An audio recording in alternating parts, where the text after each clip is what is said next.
We know that the key the state, the city, and the DOJ. Our position is that incentives should not go away until there's full effective compliance. They're trying to make the argument that there's progress, gives insurance they make progress, but progress is not compliance. And we know from our interaction with the community and canvassing that there's still concerns around racial bias. In 2023, 90% of police reported about the community time that was targeted against Black civilians. And we also think that in 2024, 90% of stop with risk is targeted Black civilians. And based on the July OIP report, there are more civilian incidents than in a year or prior. So when we look at incidents today, we're not looking at, we don't believe that it's in a position to leave until they prove that they can stop the racial bias and worse than how we're going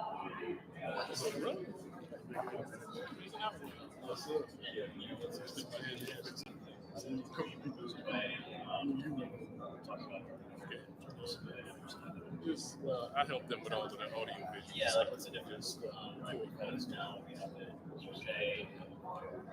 You got I try to. I do a lot of free work. I know. I did too. That's why I just got off work, came straight over here to do this. Right now, the Fed's coming to do is they put a bottom line and say it's not and so the forgiveness of federal issues that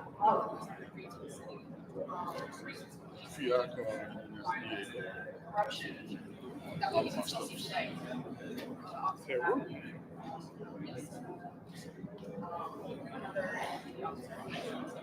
Under investigation for federal agents for wire fraud. And so if you take 73, you're losing the only real oversight team should have until we get It's here for the whole dance. Something not the whole thing. I see you getting back to The biggest thing that we engagement is that if members stand up and say, you know, the relationship between the community and what generations will say really why oh man. we can't let that go away without it addressing the problem, and that's just Actually caught up over years.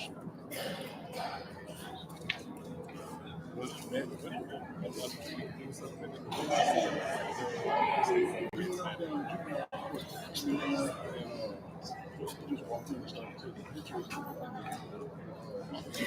Like, man, you look for a case. He was like, yeah, and he tried to see a case. And the officer was asked the boy, who said, well, he was like, no, man, shit, and they told me, okay, thank you. straight food and shit, man. Out there, look at the officer who got the stuff. Doing something that got me between the show. Shit ain't working, bro. So, say it even more, Rex. All right, thanks everybody for coming to communication. We are a non-funding group, so we were waiting on the printer to give us some agendas. Thank you for your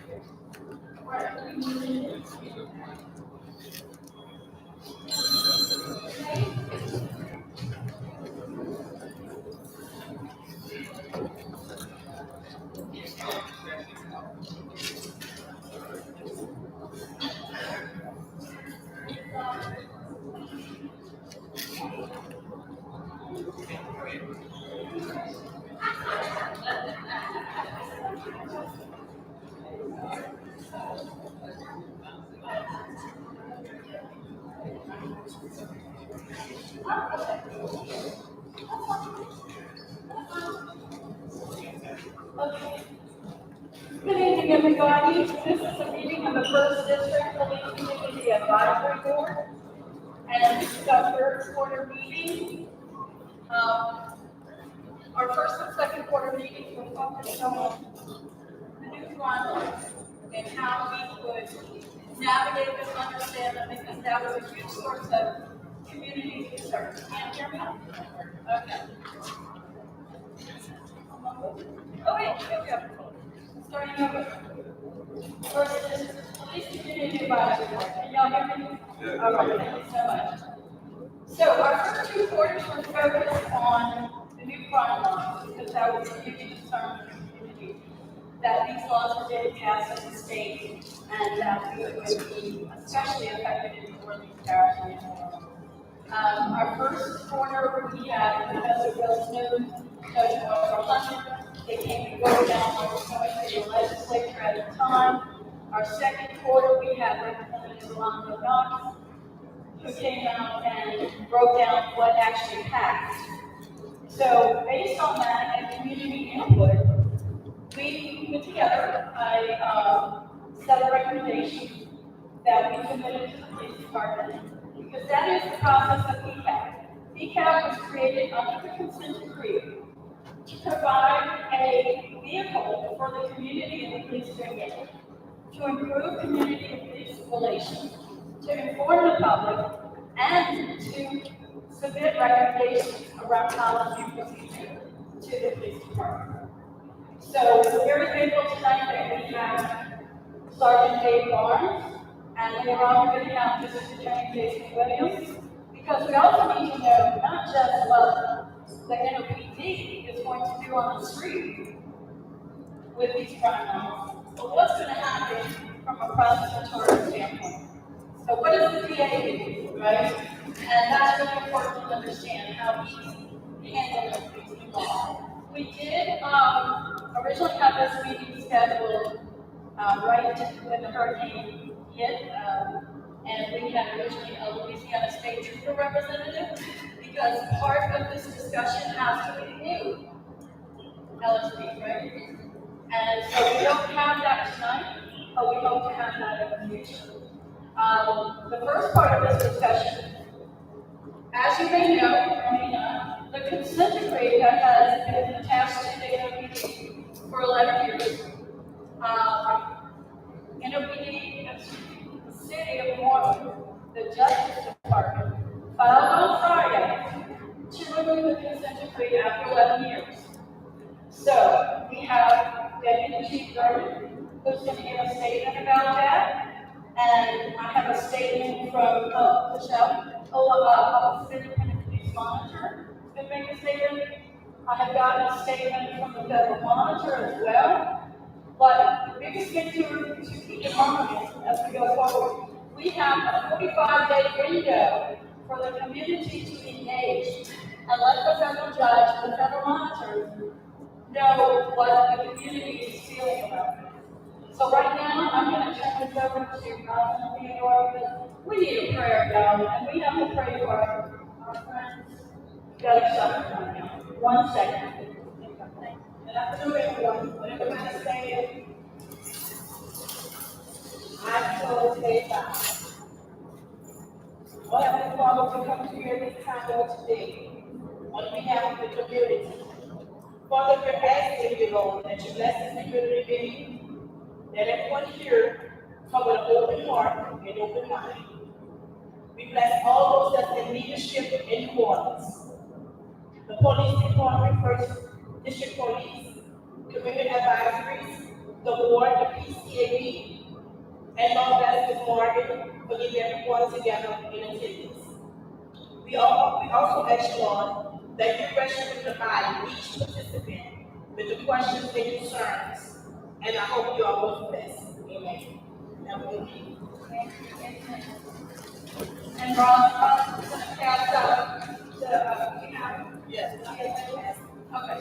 So the agenda that you have breaks down what we're doing today, but the second 2 pages, I met with Chief Deputy Chief Governor on Friday, and he gave me, what is that, the original product, right? And it's about 30 or 40 pages long. But the last 2 pages are the information about how to submit your comments and submit your concerns and questions to Federal Judge Susie Morgan and Federal Monitor. So that's really important information. That's why, sorry it was delayed, but I wanted to make sure you had that. I wanted to make sure everybody had that because it's super important that the clock is ticking. It started Friday and it's ticking. So without further ado, I'm going to have Deputy Chief Nicholas Gardner come and tell you about this new update. Thank you so much. Thank you all for taking the time to be here tonight. First, let me just start off with saying that we didn't exactly file the report to end the consent decree. What the Department of Justice and the City of New Orleans filed was 5 weeks to start the sustainment period. So what we believe, what the Department of Justice believes, is that it's time for the City of New Orleans to prove to the court that it can sustain the reforms that have been working on in the last 11 to 12 years, and can do so on its own without the overwhelming technical support of the federal monitors and the Department of Justice. So this is almost like our ability to show to the court that the reforms that we put in place over the last few years are in fact not just, we're not going to remain in lip service, but that they will actually remain in place once the consent decree does dissolve at some point in the future. So just to be super clear here, the consent decree is not going away anytime soon. What we're asking the court to do is to start the 2-year process, the 2-year sustainment period, to demonstrate to the court, to the community, that the consent decree's reforms are in fact permanent reforms in this part.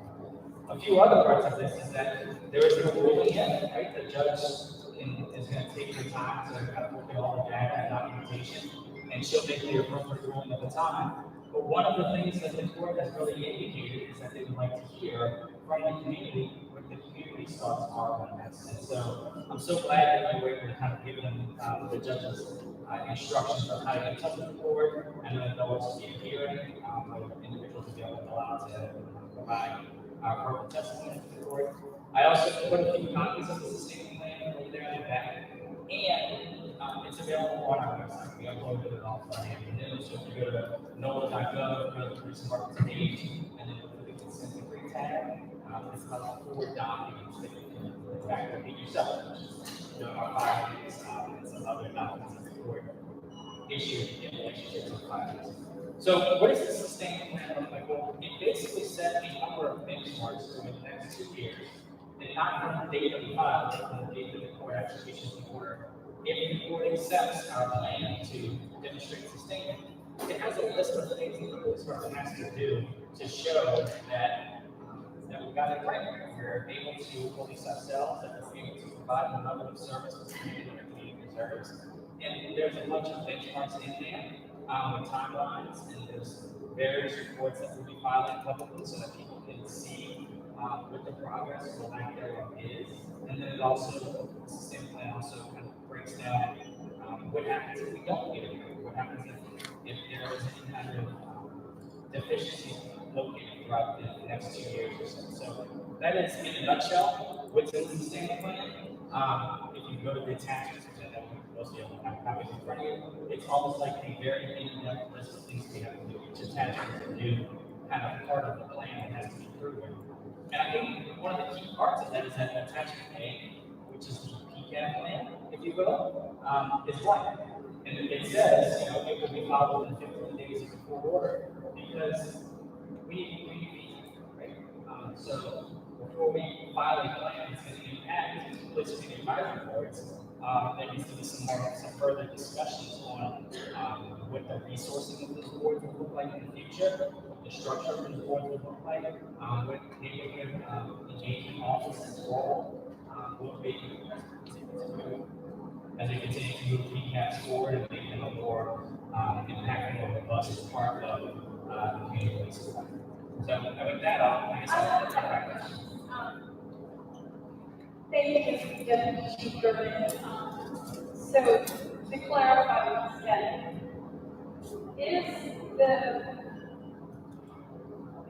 NOPD in the city in compliance, sole compliance with the consent decree? So in our filings, in my opinion, this is the filings of the Department of Justice and the City Council jointly together. We believe we're either in compliance or have demonstrated enough reforms to start a sustained period to show that the compliance will exist. So in the judge's package, it's very clear that there's a 45-day period where community meetings and the judge's hearing have to happen.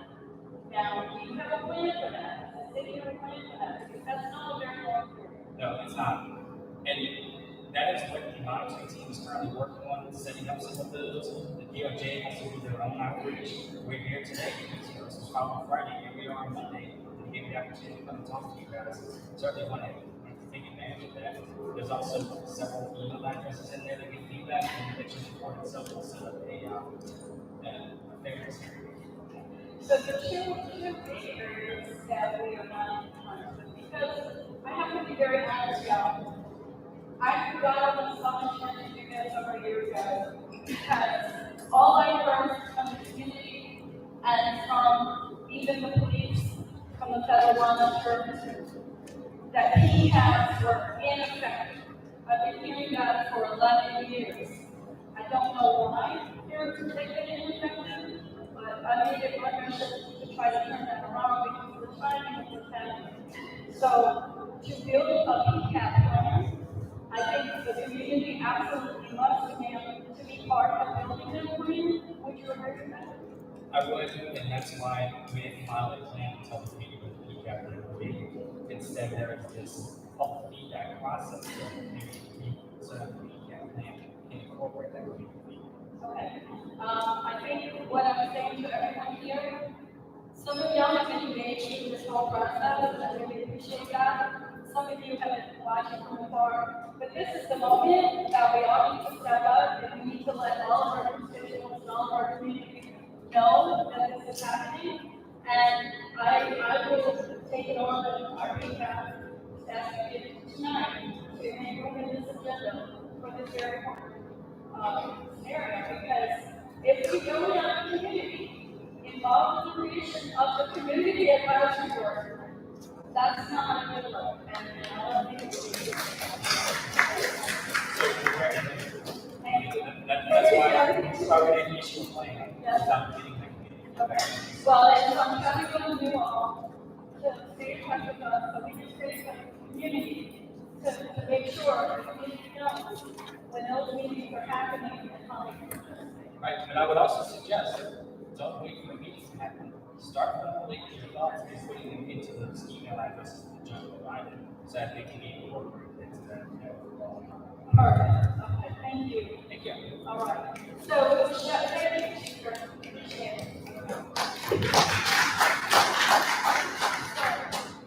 Now we have Cheryl Howard of the Office of Independent Police Monitor. Thank you. Good evening, everyone, and thank you all for being here. I hope y'all can hear me just perfectly. I'm inviting you tonight, basically to reiterate the statement that we put out on Friday, when we got to deliver on the statement.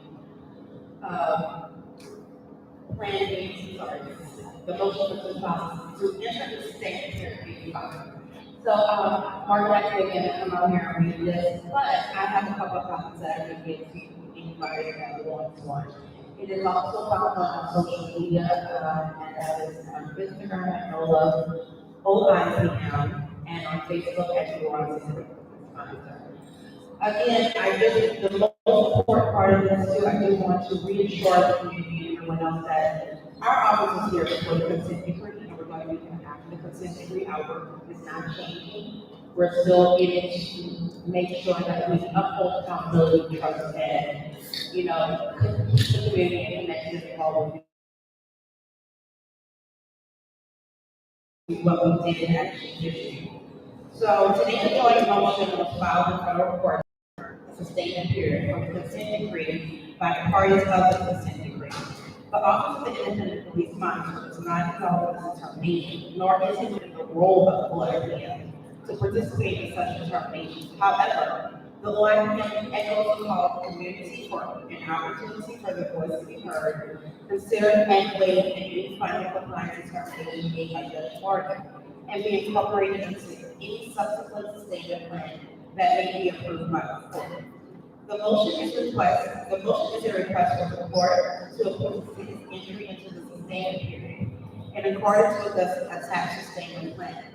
This motion reflects an agreement between the parties, the City of New Orleans and the Department of Justice, that the New Orleans Police Department has met the necessary legal requirements of the consent decree. This motion is based on audits conducted by NOPD Professional Standards and Accountability Bureau, PCAB, audit checks, and evaluations of the Office of the Consent Decree Monitor, and the hearing on the consent decree chapters heard by the court. If approved, a 2-year sustainment period will begin, guided by the sustainment plan agreed upon by the parties, the federal monitors, and the court. This strategy will focus on areas of the consent decree that still require attention, and it is the understanding of our office that the existing remedial action plans will remain in effect. It's essential to clarify that the sustainment period does not mean the end of the consent decree, rather it marks a transitional phase. Prior to the scrutiny, there will be an opportunity for the public to address the court. As notice for public hearings are announced, we will broadcast opportunities to the community to ensure that all who want to speak on the matter are heard. Subsequent, our independent police monitor stated, we share the community's concern that a determination of full and effective compliance should not occur until the community has an opportunity to directly address the court with their assessment of NOPD's compliance and performance. While OIPM understands any distrust regarding a transition or exit from active federal oversight, I recognize the legal reality of the consent decree process. It was never intended to be permanent. It is the position of the OIPM that any legislation built by the consent decree will outlive any legal document. The reforms put into place, the officers that embrace those reforms, and the community that champion the reforms are not going the work continues. So again, I want to point out that we're still here. We're still going to do what we're supposed to be doing. We're still going to be monitoring NOPE, doing everything that we're supposed to do. Just as the consent decree is moving into sustainment period, we want to point out again, it's a sustainment period, which means it's not just going away in 45 days. But these 45 days are essential. As everyone up here before me has stated, there's email addresses, and there's ways to actually get your comments into the report. Also, if there are any public hearings that have been posted, in case you missed them, please follow us on social media. We can make sure we blast those inside with can. We are radio, we are social media, anyway to make sure that information is disseminated to you. Now, I do also want to point out, I know a lot of people have questions about how these comments are concerned, are coming from ways. I don't have answers. So, I guess we'll actually just see, but I do still encourage everybody, don't let the moment be passionate about it. Don't let the 45 minutes go without making your voice heard. It's the time right now that you should be loud and vocal.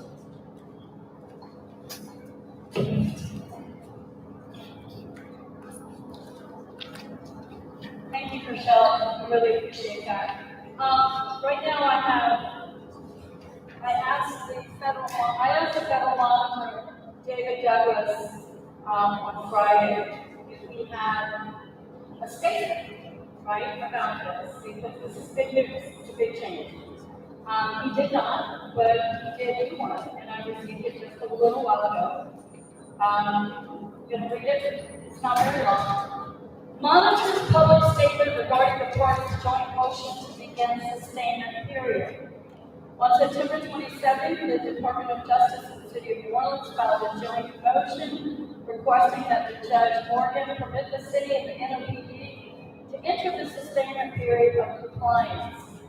That motion is accompanied by a proposed sustainment plan, which addresses specific consent decree requirements that require additional effort to achieve compliance, additional time for the monitor to review, or both.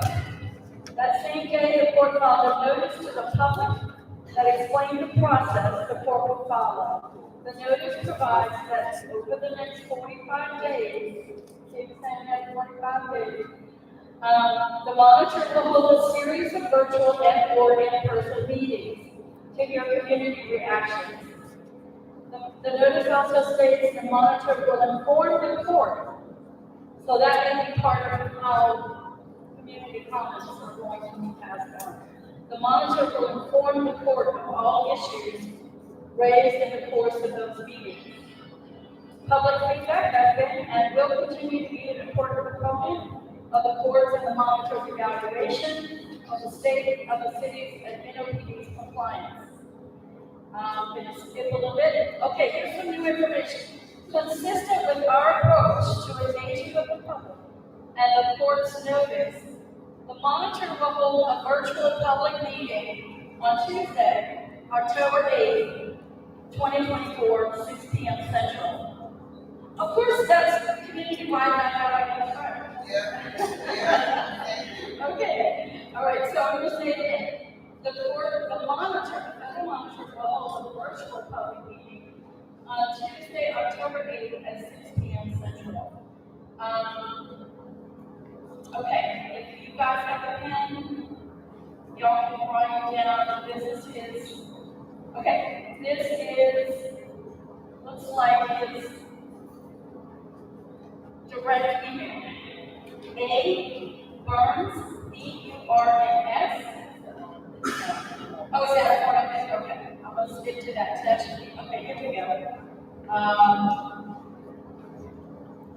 Members of the public who cannot or do not want to appear in person may submit questions and comments before October 25th, 2024.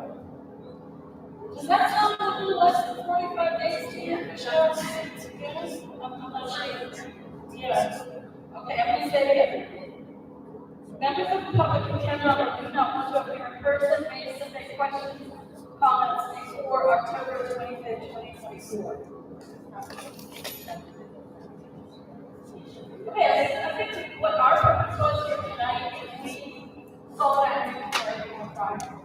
And we felt it was our duty and our obligation to the community when we saw it was time to get this information information out. Do we have enough? No. But we are going to continue to work on it and make sure that we have the community informed. But it's up to y'all to engage, okay? So, hey, just 1 second. I think we covered everybody. You're next. We're going to have running a little bit behind. And is that here? Oh, yes, okay. We're going to take 5 1-minute questions because we're about 10 minutes behind. Dylan, do you want to come? Really quick. Can't hear you. How is the information going to be disseminated? That's the big question that we have not seen the answer to. Do you have that information? The question was, how will the information be disseminated? How will the information be disseminated? We will find out. We'll find out. Okay, come on, step up. We got 1 minute, and we got to move. Hey, Don. I'm good. How are you? I would like to know if the oversight is going to contain any official reports that show us what the exact totals were with the amounts of cases submitted and cases where they were found to be some impropriety practices. Because there's contradictions right now, certainly, and I don't know if you're aware of this, but I want you to know that the IPM has told me that they found no reason for any impropriety on the police when the police themselves have already sent them there and picked them up to the right for violating. So I'm questioning, now that they have this talk show, and I see a lot of promotion of the police. And I understand what all that is smoke and mirrors. I'm just putting you guys on the spot because you're elected officials, I'm sorry, but you work in this environment, you need to know what's going on. I have letters from the police saying that impropriety happened, but the IPM's official report was that they couldn't find any impropriety. Thank you, Barb. Thank you for that. And I think that got the addressed. I think we have 1 or 2 other folks that wanted to be. Well, wait, I would like an answer. Can we get a Oh, full audit? who do you want the answer? I've sent over 100 cases to the IPM To the in IPM. the last 5 years. Not one. So who do you want to answer that? Remember, we need to see the real-time data of the reported accounts for each time, the reported accounts, and how many were accepted or issued, and what the demographics of those people were. Okay. Who they were. Duly noted, Byron, and Thank you. hopefully by the end of the meeting, we will have somebody that can address that. No, I want to address the whole public. Yes, I Audit. but we can't do that right now. You gotta be, you Yeah. gotta be fluid, we're behind. Did anybody else want to make a comment on the statement, very quickly? Come on, Tony. Introduce yourself very quickly. Hello, my name is Tony. I'm with the Walnut Community Hotel Police. My question is for Deputy Chief Brandon. Why should we trust that the NOP and the DOJ is actually going to involve the public in these next 60 days before this hearing, when the court has barred the community out of the courtroom, not allowing us to have a community representative, when the city government that goes over NOP has denied the PCAB the opportunity to gain independence and have their own voice. And when you yourself have said, at the last specifically here in June, I was in the courtroom, you said that racism was a problem that was always going to exist and y'all were interested in solving, and that was under y'all's purview as the Department of Human Rights. And I mention this because we have a jail where 90% of the population is in jail of black people. And they didn't end up there, they ended up there because NOPD has targeted black men over and over again to this day with violent discourse, with violent discourse against black men, for black women. This is the statistics you find on the report, but what basis we trust that y'all are going to give us, that we have a voice when our voice has been silenced this entire time? Yes. Thank you, Tony. I've got charges on him that you're covering up. And you know that's the truth. When that white girl carjacked and the easy y'all gave her simple burglary. I got it on video. Watch what you say. Okay, let's get about, no. I'm saying here, quote. Yeah, so, Tony, thank you for that. That's a good concern. I'm not going to tell you that you should have to believe us. I'm going to tell you that our actions are going to demonstrate, and the court's actions are going to demonstrate that there is a mechanism for being more people. So you'll see over the next 45 days. I'm here now, right? We announced this on Friday, and here I am on Monday. So I can start to hear some of the concerns. For 1 minute, you can hear a minute of my concerns. Yeah, let's be real. So for 1 minute, you can hear. And Morgan, you are no authority in the seven, baby. No, we're just trying to have a. Yeah, but how you gonna take part in this? We get 1 minute to discuss a lifetime of second There'll class be more citizens. opportunities. This was just to get the information out. The community meeting for to be held by the UPD, the federal monitor, and the judge. We need an audit. We need an audit. We want to know how many cases were filed, how many were acted upon. We need an audit. Really, all this money we done spent, let us see the work. So, this is Miss Pamela Brown and Pamela Wood, I'm sorry, with Step Up Louisiana. And I want to thank her so much because Step Up Louisiana came through for us as a community resource partner. So let's give Miss Pamela a big round. I appreciate you. All right, we're going to move on. This attorney, we here?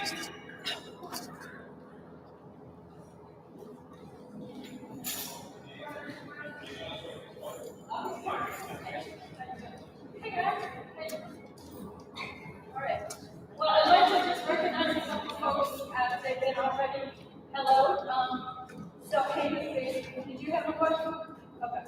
So, I'd like to welcome and recognize Judge Committee.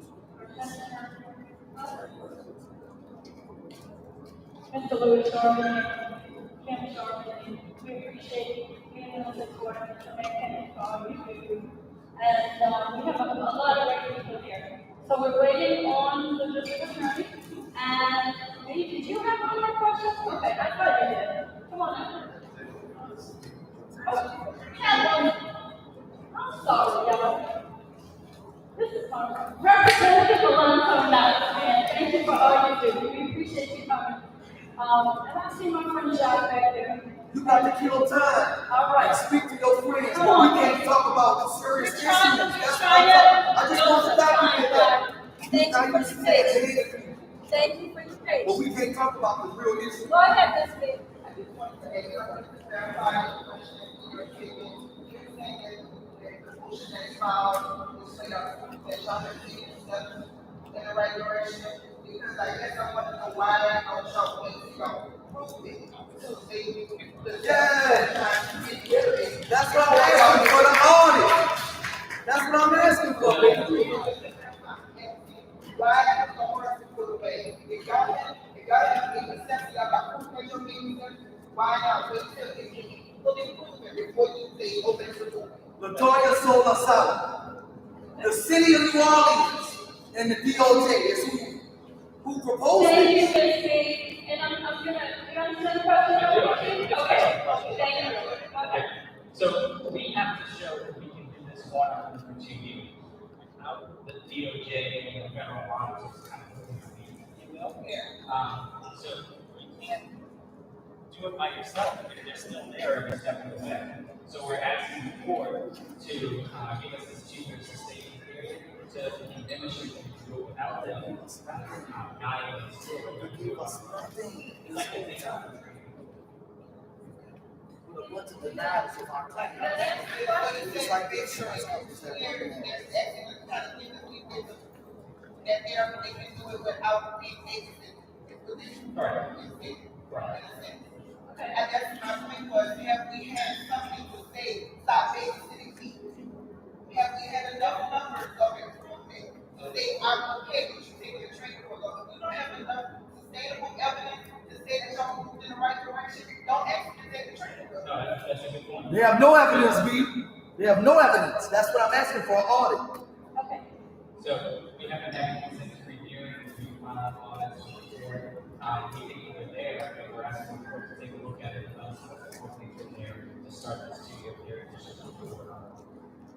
And that's why community engagement is so important. That's why your comments, your letters, your emails to the federal monitor, to the federal judge are extremely important. But the audit numbers public.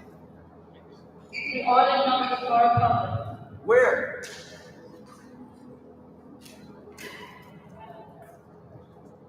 On the same page that told you behind the same plan, you know what I know, because of police station, it's like, you know, the road back on the TV, and then you go to the consistent free tab, everyone on that.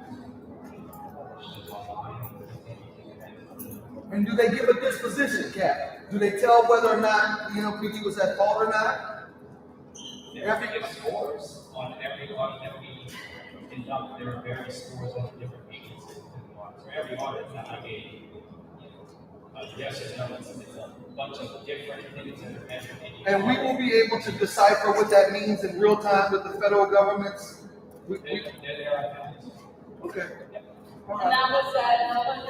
those documents, if you go to the police page, you have to sign up the tags, one of them is Okay, thank you. Sam, Charles, you have a question? Real quick. 2-year period that they have to write. What are the metrics that you can track it? And what also gives us permanent 2 years ago? Community results are very good about. Yeah, they go back to the program. Let me repeat back your questions, right? So the 2 years there, what are the metrics that are being tracked? And then also, can you your vote? The first part, what are the metrics being tracked? We're going to continue to do all of the audits that we've been doing over the last 2 years and publish them. In addition to that, we're going to conduct additional audits on areas that are on corrective action plans. Maybe we put in place that we have to think of some of the issues that we found over the years. But they haven't been long enough to prove whether they're long-term fixes, right? Like, you can't fix something or put a plan in place and then 6 months later say it's fixed. So what we're doing, these audits we're doing now, we'll audit the fixes that we put in place over the last few months or so. Those are all listed out in the sustainment plan. And is it like 2 years enough? Absolutely not. There are parts of the sustainment plan, and it's called tolling and termination. And there's a tolling section in the sustainment plan that if the judge thinks that we're doing something wrong, or we're not giving it, or we're just not living up to our side of the bargain, she can toll or pause the sustainment plan basically. So that doesn't count for like 2 years. And if the court, so that's one mechanism. If the court feels like the NOPD is completely fallen out of compliance, she can terminate the sustainment plan and we'll just go back into the condition we had in the last 11 years. So yeah, those are all the main things. The first district had 2 patrol officers today, total, Royce, but Fairgrounds had 2 police. Thank you. The whole first district had 2 patrol officers today. Do y'all know that? Thank y'all so much, and we're glad that we're able to make space on the agenda to address this really important and vital information. And I want to thank Deputy Chief Garnet for coming out with such short notice, as well as OIPM. And we're going to move on, and right now we're going to welcome our district attorney, Jason Williams. Justice for Corey Garrison. Justice for Corey Garrison. 5 shots in the back, DA. You said no man gets shot in the back in New Orleans without a trial. Corey Garrison, all 5 bullets in the back, Jason. Corey Garrison, all 5 bullets in the back, Jason. Please open that case for me. Or at least look at it and see. All 5 bullets in the back, I promise. So right now we're going to move on. I want to introduce, obviously, District Attorney Jason Williams, and we have Sergeant Dave Barnes from the NOPD. And tell us what you do for the NOPD. Sergeant. Excuse me. I'm in charge of legal research and planning for the police department. There we go. There. So I'm in charge of legal research and planning for the police department. It encompasses all of our legal infrastructure, our legislative updates, our city council, and doing all of our policies. Okay. So, Jason, did you want to have a few minutes? I know you want to give out the things you wanted to say, right? Yeah, but I also listen to what you have, or at least answer questions that might be out there. Okay. There have been a number of, I would describe as untraditional things that have occurred in the city of New Orleans that I think it could be really exciting. First and foremost, we have been getting outside the building, outside of the courthouse, and fixing the cause of crime. We can hire more police, send more police into a neighborhood, but if you talk to the police, they'll tell you they can call sometimes in the same place because of the same thing is fostering crime. And so what we're trying to do is look at those root causes. Some situations it might be lighting, it might be a park that's been laying with the program for years, which means the kids aren't using it, the people who are causing harm are using it. It might be blighted houses that people are using to hide guns or drugs. It might be. Could it be abject poverty, Jay? Exactly. Exactly. Okay. But when it comes to abject poverty, as you know very well, Barbara, is lack of investment, lack of attention to detail, lack of upkeep, lack of maintenance, and all those things feed into those. I've got Daniel Shakes. He's right here. He runs our, it's called No Nuts. He runs our No Nuts program.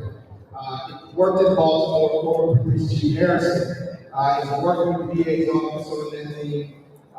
And it is really focused on looking at those root causes, not just cat and mouse, who has done the one thing. There was one corner store where drugs were being sold, or illegal drugs were being sold, close to an apartment, with a number of young people who were not using that side of the street because of everything that was happening in that place. Folks who were going to the yoga studio across the way didn't want to park in this area because of it. And we were able to address that problematic corner store. But it was because Daniel was working not just with law enforcement, but listening to the community, walking the streets before any action was taken, working with our legislative delegation, walking that area up and down, including the area where the car shop was, really pinpointing why homelessness was up in this particular, back to what Mr. Gold was talking about. Abject poverty, lack of investment for a number of years. This No Dice program is really reversing what government and elected officials have done for a long time. And instead of asking you all to listen to us, it's us listening to the community and trying to respond to that. So that's what I think of what we're. Thank you so much, Jason, and I think that's an important program. Right now, we're going to move into a discussion about the police community advisory boards. There is one in every police district, and one of the tasks that we are charged with is hearing from community and distilling down the concerns of community responses, distilling that down to recommendations around policy. We're also charged with asking questions that the community has expressed during our meetings. So we submitted a 7-page document to the intermeeting a couple of months ago as our first set of recommendations. So we're going to go through some of these. We're not going to be able to go through all of them. Wait, before you say that, wait, hold on 1 second, please. When you say we, you're talking about a group of people, right? Police Community Advisory Board. Who is that in our neighborhood? That's myself, and we have 5 other board members. Who are they? Well, I can give you a list at the end of the night. Well, why can't the community know? Wait, baby. Why can't the community know the 6 people? Wait a minute. Why can't the community know the 6 people who are speaking for us? Since y'all ain't never called us. Well, you know what? So we want to know who those 6 people are. Byron, let me tell you this. That is a great point, actually. Who are they? Because let me just say this to you. The way that these boards have been put together. Well, the first district will tell you I'm in the street fighting crime every day. Y'all ain't never called me.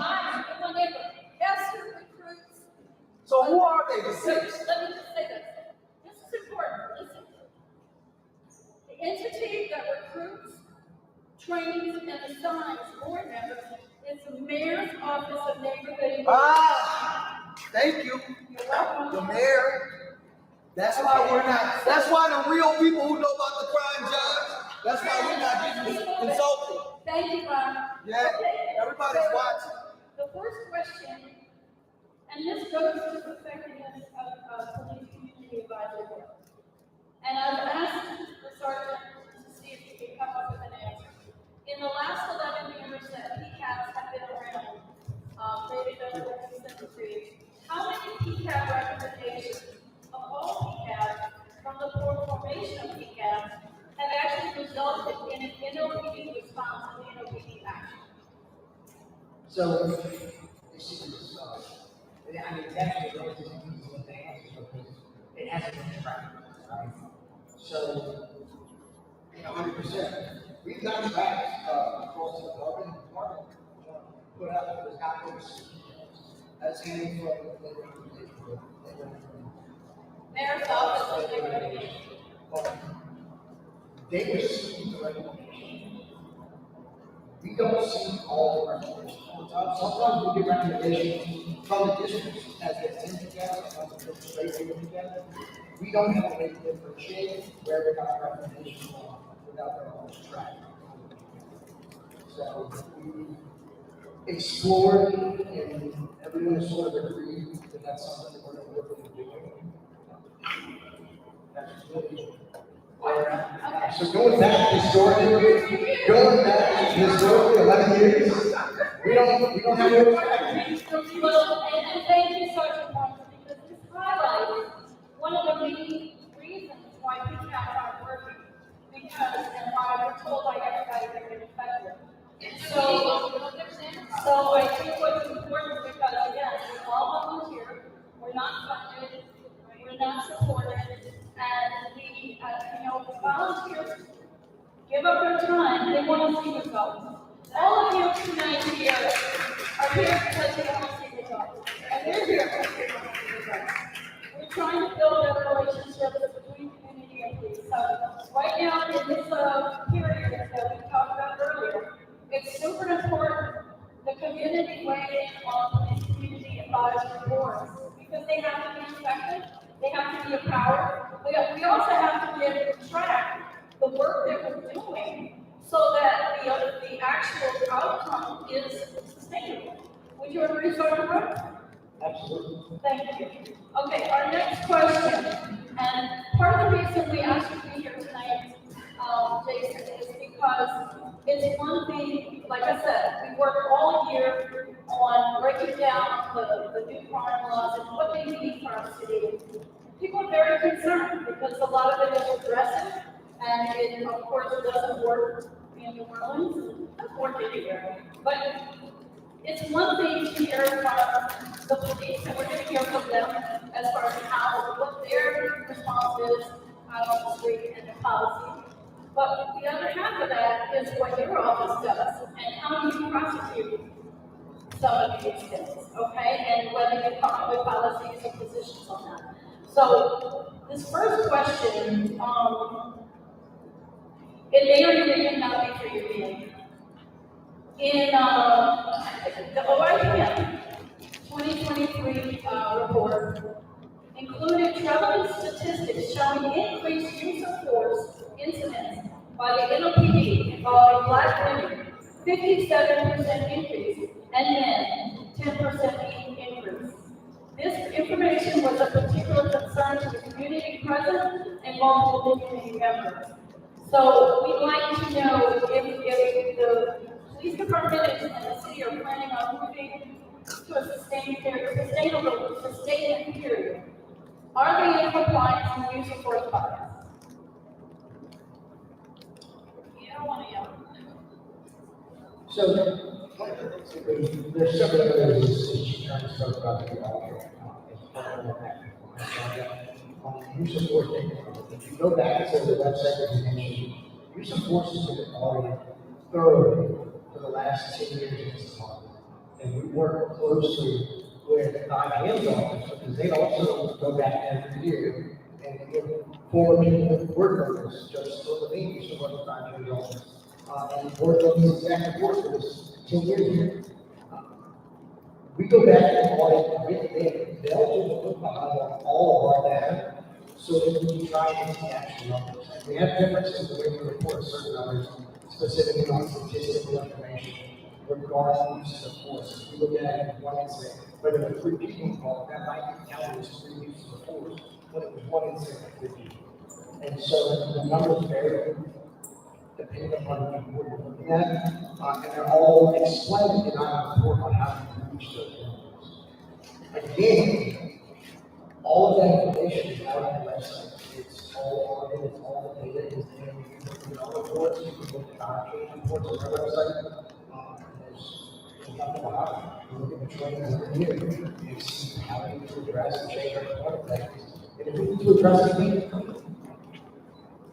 Thank you, Sergeant Rose, and I think that's very important to mention training. Because that is one of the areas where we have a lot of concern, and I met with Chief Johnson, one of the training chiefs for our new recruits and for our long-term officers. And I think that years ago, after Katrina, there was a big moment, when college came back, and there were a lot of problems, and the chief at the time wanted to raise the fees for social aid collection funds to parade astronomically. And we sat at a table with him, and he said, do your officers understand what this culture is about? And they could literally say, no. So in those 19 years, they have effectively put in training that has increased the level of sensitivity and knowledge of our culture. So we are hoping that training in the police force, especially new recruits, will give a sustained new direction, new state of mind, new culture. Jason, did you want to weigh in on this? Yeah, a lot of times we focus on the consent decree and rightfully so. One thing that is important to remember, in most places, there's not a lot of voluntary, there's not a lot of willingness for people in uniforms to embrace or to have any part of change or any benefit at all. We do have that in place here in the city. Everyone kind of brought it up, and it's been somewhat of a moving target because it's such a long period. But the one thing that is present in the city of New Orleans is, regardless of what sort of uniform it is, whether it happens in jail, someone in a green uniform, a darker uniform, or a lighter uniform, if there is use of force against a private citizen, the DA's office takes it seriously. In that case, it's going to be screened as a crime. Because nobody did this. No one is involved in the law. And that is a stopgap that we always have. Yes, sir. I just wanted to ask, KC Roberson, Fairgrounds Triangle Neighborhood Association. I just wanted to ask, as it relates to cameras on the police officers' uniforms, as a tool, has it been helpful in prosecuting officers who have done these uses of forces, abuse of force, and how likely is it when we have evidence by videography from the officers on cameras that show that they've not been on the up and up with citizens, whereas they're just, by some officers' accounts, just documenting their ways themselves off of the crimes that they've committed against citizens. One second, y'all. We have some comment cards. We want to hold our questions until the end if you don't mind. Go ahead, Jason, answer that. Let me just jump in and say, a body camera or a dashboard cam is really solid evidence. Either way, right? If an officer has stepped out beyond what the law allows him or her to do, then it's recorded. And someone says an officer did something or said something they didn't do, that's also recorded. Oftentimes, the most important item everyone is not even the officer who's engaging with the private citizen, or that it might be an officer who's looking away. And so we can get all of the body work everywhere. And I will tell you that jurors they're expecting to see it. In the city of New Orleans, they know that it's required, and in cases where they're trying to because I just reasonable doubt that our character is as solid as it is. Thank you. Okay, we're gonna move on. You want to take that one step forward? Okay, Sergeant Barnes, Casey, Pastor, we're gonna have a From the little. prosecutorial standpoint, it's fantastic. In a little bit of my life, I've spent since 2016, I've investigated essentially a particular civil rights violation for injuries and forces. As the investigator team, the body of camera is phenomenal. And I'm personally arrested and sued the prosecution for guilty verdicts of 3 officers. And the side effect of that is the fact that they have something else that they can look at and tell them. So, from an investigative standpoint, I can tell you, we don't want to go here. We want it because it lets us know who the bad actors are in our department, so we can address it. Thank you, Sergeant Barnes. Did that answer your question, Pastor? Thank you. Okay, we're gonna move on to some of these specific laws. This one is particularly concerning for New Orleans because so much of our lives and our culture is spent out on the street. And so, unfortunately, I don't have the bill number in front of me, but a lot of us call it the mow down law. And this is when a motorist is in fear of their life on the street, with crowds on the street, and we need some real clarification here. They have civil immunity to mow down the pedestrians and the people on the street. So our questions to NOPD were this: what specific training policies and procedures have been developed and executed by the NOPD in response to this new state law? How will NOPD determine liability or proof the motorist was in fear for their life? Given the combination of this state, are you still here? Ms. B asked this question in the last meeting. Given the combination of criminal concealed carry and this law, how will NOPD handle a situation where a motorist plows through the crowd and individuals in the crowd fearing for their lives and or protecting their families fire a weapon at the motorist? So that's also the DA's, the prosecutorial side of this is going to really come into play here.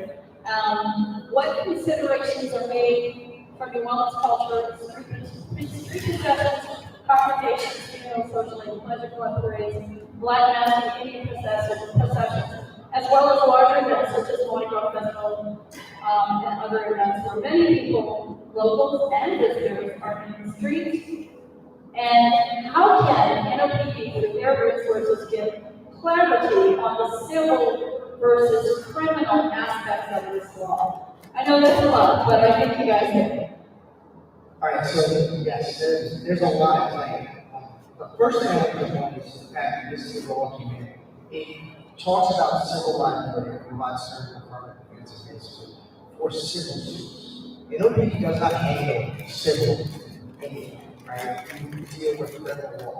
If it's civil, we refer over to some other jurisdiction. But also, the only thing that changed in criminal law is about the firearms. And that's specifically under 1495 that allows any individual who's 18 years of age or older and meets the certain requirements in the statute. There's a lot of requirements in the statute to carry a PC. However, one of the requirements that's in the statute would not allow someone to carry a concealed weapon at a public parade or demonstration. So then you bring in the other aspect of if someone is carrying a concealed weapon at a public parade or demonstration, they're already in violation law as well. Whereas someone who's piling down people with a vehicle may also be in violation law. Now, the criminal laws on that have not changed, right? There's justification statutes, specifically in Title 14, that allow for certain parameters to be met, and you cannot claim self-defense if you are being arrested. So our job as a community, our training hasn't changed. We have to come to anything like that and treat it as if we're outside and investigate to find out who the aggressor was and who's at fault and was the other person acting in self-defense. And were they actually able to claim some things? Because there's very specific parameters based on where the totality of circumstances, all of the factors that you look at of surrounding evidence, right?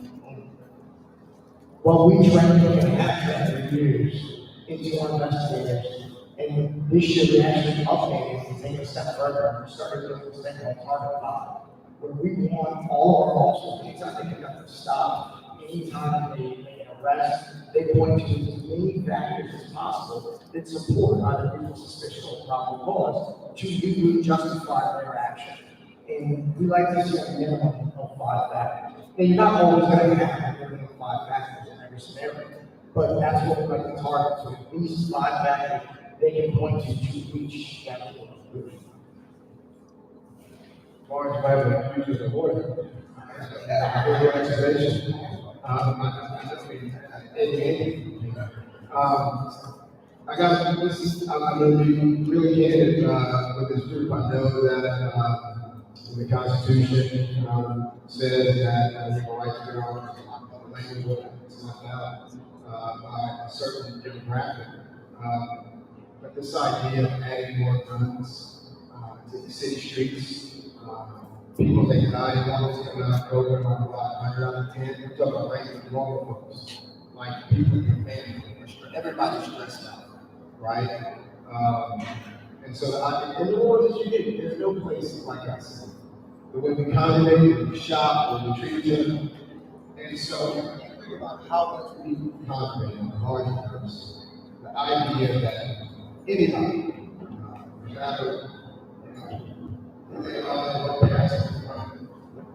adding more guns to that point would make sense. It's a fallacy.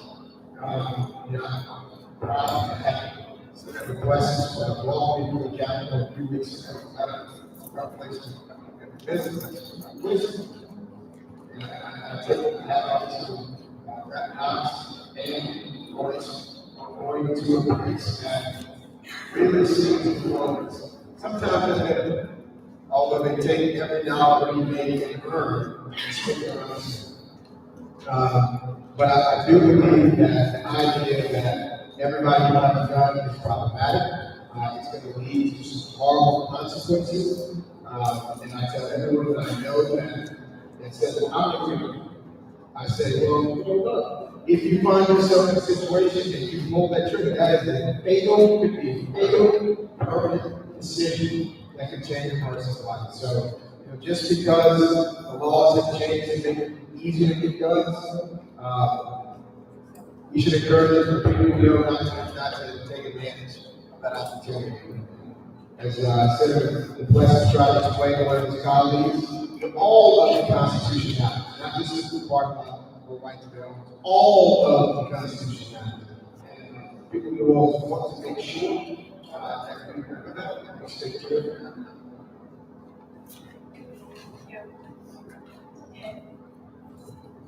Okay, so just to clarify, once again, the motorist who decides they're in fear for their life when they see crowds on the street in New Orleans, they have civil immunity? Is that correct?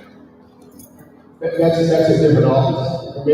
Okay. Because if someone uses their car as a dangerous weapon and they hurt someone, I've got to do it as a crime. And I'm not going to, it might be a civil lawsuit, it might be a civil lawsuit.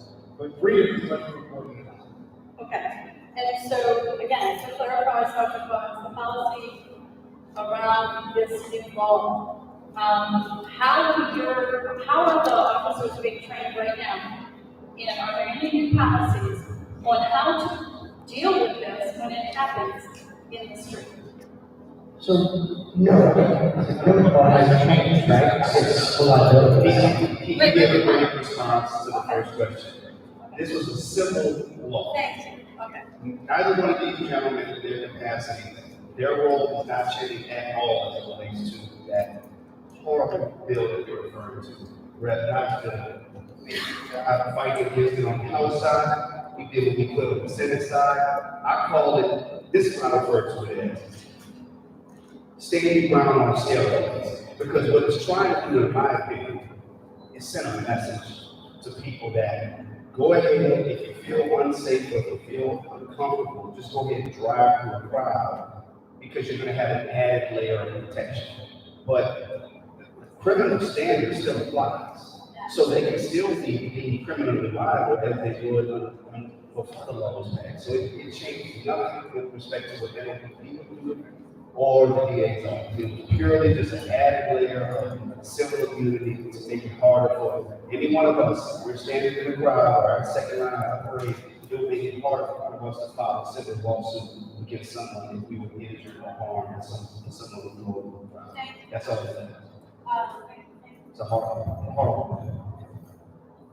Thank you so much, Senator Bryson. And I do appreciate all the work that you and your colleagues and Representative Nunn did, because that was really good stuff. And I think what we kept hearing from the community was a misunderstanding that the police and the DA somehow didn't have to prosecute that, right? And so we're starting to clear that up, and that's really, really important. This week, you understand? Okay, because you asked that in the last meeting, so I want to make sure we cover that. All right, our next question, thank you, Jason, and thank you, Sergeant Vaughn. Okay, our next question is around, I'm so sorry, one second, you guys. Okay, so we sort of touched on it, but if you can touch on it again. Well, no, actually, this was a big one last meeting. The 25-foot rule. So, this new state law seems to say that if any citizen crosses a 25-foot perimeter of a crime scene, they can be arrested. Is that correct, Sergeant Vaughn? No, it's not exact. There's a couple of things in realistically, this law is another right? Because of the reasons of the past. And we have it now. There's parameters that come with it that we put into our policy. And we're currently finalizing with DOJ to make sure our officers are right. But they're also codified in the law itself. An officer can't just arrest you if you come within 25 feet. Right? They have to give you and it can't be something that's based on just the fact that you're observing or reporting or something like that. They have to actually cause some sort of interference with the investigation or something else, which there are already on the books that are more appropriate under those circumstances. And realistically, I think as a legal instructor, as a policy writer, I think the biggest issue as far as chief, how far away am I here? You have no idea, right? How's that enforced? And realistically, it's not going to be wrong. You need to actually train officers. There's only 2 national lawyers here, legal directors, and have watched the officers do speak to the homeless areas and have the officers to say, oh wait, no, but it's both with 25 foot wall. Get back on the thing. And in fact, these legal directors with a vest. So everything what you say, that's how the officers are doing right now in the seats. Well, and again, the law and the policy would require them to give a warning before they take any type of enforcement action, right? So realistically, if they were going to send that, please send that, right? They are required by law to give that warning. And if you see or this goes across the board for everybody, right? If you see or hear about any issues with our officers, we want to know. We've got multiple ways through our website. You can call us, you can email policy and plan. We'll put it right in the policy. We take suggestions left and right. Any of you notice when we updated and put out your drone policy. We took public feedback nonstop. I personally filtered over 400 emails basically. Okay, Sergeant, and I appreciate that. We're going to have SDA too. Yeah, but let me just clarify with you. We're talking about policy. We're talking about PCAB. We're talking about community. part of what we're doing right now is recommending that you create a policy for this. So that's what we're hoping to see, not just a discussion, not just we want to see real policy in that. And that's what, when I started to answer the question, we actually updated the policy for it. And then I literally went back and forth with DOJ today to get that policy through. One of the things that is part and parcel of the consent decree is policy review. So if we get community feedback, and this is one of my issues with the policy, right? If I see something that needs to happen and we need to change it overnight, there's so many things that we have to put in motion. Because once I get the feedback from y'all tonight, and I go change the policy, then it starts a month-long process where we're back and forth in Washington, and about 14 different lawyers that all have to look at it and weigh in, and we have to go back and forth on simple things like wording or where a comma goes to policy before I can approve and put out. And sometimes that's necessary. Sometimes it just delays a much needed change, right? And so that's part of this process that we try to, under Chief Gurney, we've actually gotten that more and more streamlined. One of the things that we put in, if you go to our policy site, which is on the same, what I love at the site, there's a section with the tab for policies. All of our policies are posted public. And we review them every month. We'll review a certain number of them every month. And that goes to the schedule when we review one. There's also posted on there with an email address for you to send public feedback on everything as we do. So we don't want to have to rely on coming to the community that's only to get this feedback. We want feedback from the community all the time. And that's certainly a resource that I think the PCABs are essentially putting that information out there. The other thing I want to take is input from the community. How are you soliciting that feedback? Wait, hold on, let the GM respond, please. I just want to sort of put it back, but I guess what is a little bit more clarity that there are a number of representatives who never walked in the community, never been in the first world, making laws for the city and impacts.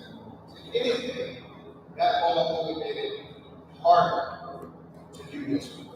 Because reasons now, certainly going to be no jury in Orleans Parish is ever going to convict someone unless they had something that was relevant to a tape measure defining the laws of the books that were already there to interfere with this investigation, or if you have a crime scene tape that's opportunities and walking through, stepping on a casing, kicking something from where it was, because you're drawing every single thing of the crime scene, so the jury can say, all right, the cases were all right here, where this person is, there's blood splatter here, there's no blood splatter, all of that matters, so it can't be tampered with.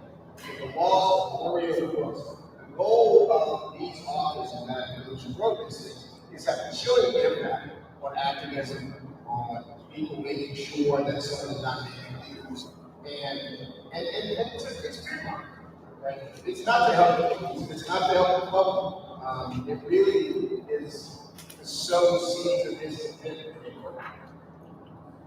And okay, my question was about the 25 rule, because we're also not talking about the consent decree. So now my question is, how do we publicly monitor our officers with this? So if I'm a public, this is in a public place and I see the police interacting with someone, but I try to effectively make sure it's okay. But now I'm good with a law enforcement that keeps me at a distance where I get misinformation, I can get certain things. So is it like, is it basically saying interfering with their job the way I'm ready? So how is recording or sending interfering with the actual duty that they're doing at that point? So reporting is not at all. And reporting is actually a constitutional right. You can observe police officers in the public all the time, right? We had a policy on specifically saying you're allowed to, and then we wrote it into the new policy. If you go to our website, the policy is talking about specifically, I think the reporting of police officers, chapter 1.2.10. I think that's the right number. That's what we say something it's around.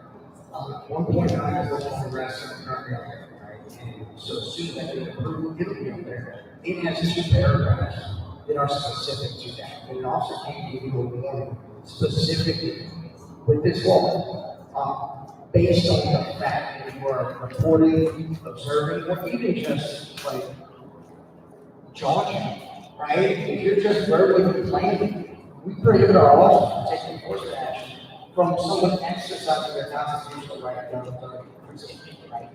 So the law really needs to apply when someone either starts making threats, right? These are threats that would be reasonable that we think they would be able to actually carry out. Or start getting close enough that I can say do whatever I'm doing without having to deal with that person. Right? And that's really what it's intended to. For some reason, I don't know where the 25-foot came, because that's going to vary situation to situation how close someone will come. Right? There's no bright line rule for that. Thank you, Sergeant Barnes. I think part of the concern that we've been hearing over and over is, will the officer on the street at the scene, in his own discretion, move that perimeter at will to possibly trap somebody? But I think you guys, those are real concerns of people on the street. I mean, they're concerned about it because if they're out there, whether they're filming or their loved one is involved or it's their neighbor or whatever, there is a lot of concern that the police may or may not utilize that to retrap somebody. Yeah.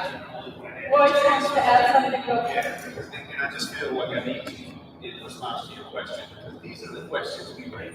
The very question you're asking, the questions we raise that will be debated. The law has been challenged in federal court. We don't know what's going to happen.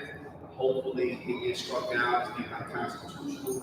But again, these are all questions when you ask as a citizen, are you 26 feet, are you 24 feet? And the debate that has to happen in that time, you're told to back up. It has nothing to do with interfering with the investigation. We already have all of what's really to, as a DA career, hopefully it gets addressed in the courts. I think, how about we do this? Hold those two. Did you have something else you wanted to say on this? Okay, I'm going to ask. Wait, I'm sorry, what? Yeah, do that first, and then we have Dylan, and then we have Chris.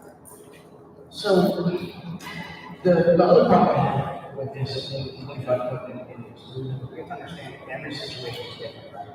And so, I'm sure everyone was really at some point in their life listening to people like, right? They don't stay in one place. And so, if that situation is even, then of course that perimeter would improve that situation. But again, that's why it's so important. It's not like if the DA and I are going to start fighting right here, and I'm telling you to say 25 feet back, and then we all closer to the guy who's that 25 feet. That's not your fault, right? So again, that's one of those where yes, it may move in every situation, but again, that would be an unenforceable sort of move. You have to still stop what you're doing and get those extra commands and everything else. I can't keep moving and try and that's another thing. Body cameras are fantastic that come into play because they'll show it to a jury when he goes to try and prosecute that if it does. It wasn't your fault. The officers moved to you, and that's what put you in that 25 feet. And that's a fucking mistake, right? And my mind, that would be a violation. So. Thank you, Sergeant. Phyllis.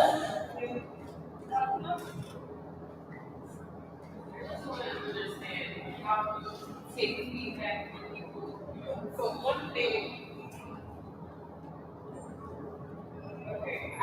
in general, in the city, I feel like communication is in horrible condition.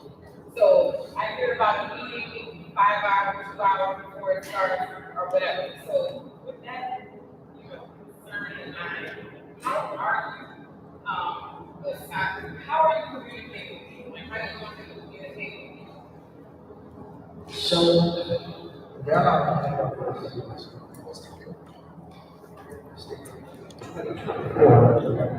realistically 2024 social media is just it's information. There's a whole generation, 90% of their news from social media.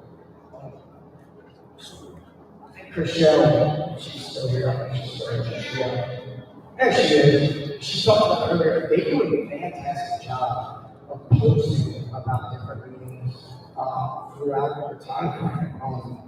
Our PIO generally posts about meetings over and over.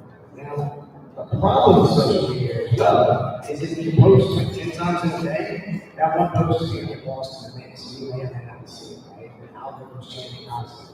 So one of the things we do is we have open meetings, which is on our site, and we post information there. And it's more of a website, right? It's not like a social media thing, and it'll show up in the meetings. Other than that, we solicit input all the time, email, through our website, like community meetings like this. And I can say, I too wish communication was better in this day and age, because you would think that with everything that we had changed before, if you really communicate widespread and non-stop. But realistically, Just listening today, I think a lot of people come from these types of meetings because when you deal with people with credit, right, you just can't think through a storm, right? You know where it's going, you follow back on, right? So if you sign up for certain alerts, why can't we set up for you to sign up for these alerts? So you know there'll be an opportunity a week from Saturday where you can go and work as a website, where you can put a report on, where you can put on anything. I think it's a very good idea. It's something we can wait. Not only that, you just add that this, the community is disconnected. That's why we have programs for people to get free internet and all of that kind of stuff. So while I live on social media, like I publish a lot of information on social media, I get none of this. I'm actually engaged in ways that I know other people aren't. I could be more engaged. I just don't have the capacity of full-time job looking on NLPD, the resilience website, and all of that. So I do think that there is a substantial opportunity for the city as a whole, and you to be a part of that, to find a way to communicate with people. People need mailers, people need to mail out accomplishments of this and that and the other. Like, we should be able to be getting other ways to communicate. I think that's a great point, Phyllis, and that's why we're doing what we do.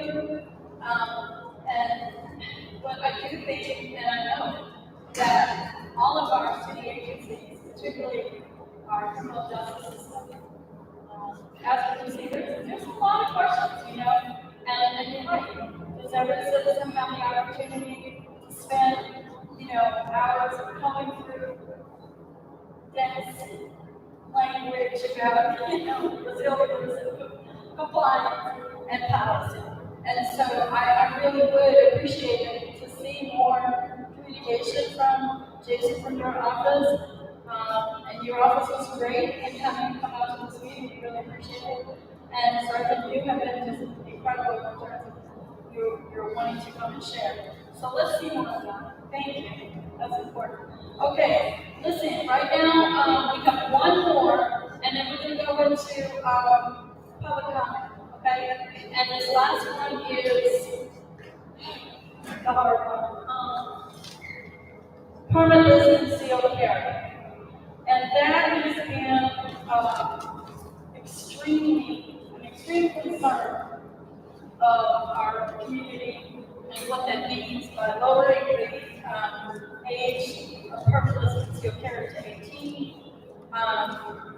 The permit before gave a certain layer to bring the temperature down in a stop for both the citizen and the law enforcement officer, because it was a protocol. When you got the permit, you had to get training. So my understanding is that permit, by removing the permit, you remove the training.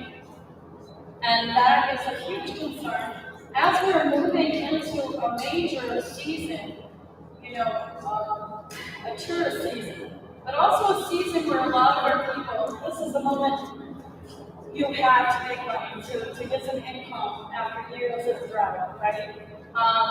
And maybe to be safe too.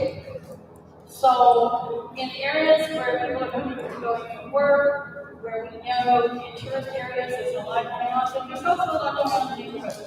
Can you address the policies and procedures that you guys have put in place, both here around this?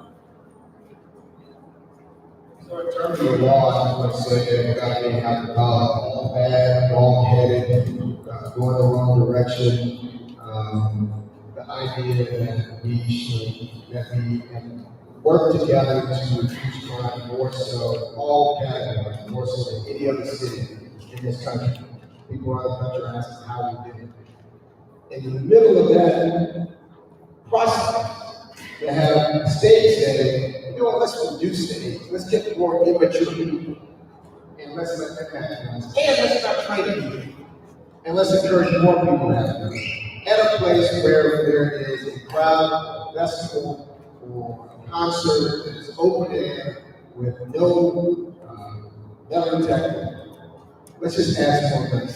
That's a terrible scenario. I haven't met the person yet who can shoot well in a crowd, in a running crowd, even if you're a marksman, even if you're on the side of the right, even if you know who your intended target is, there's no way you're going to get a clean shot on Bourbon Street or Gentilly or Oak Street.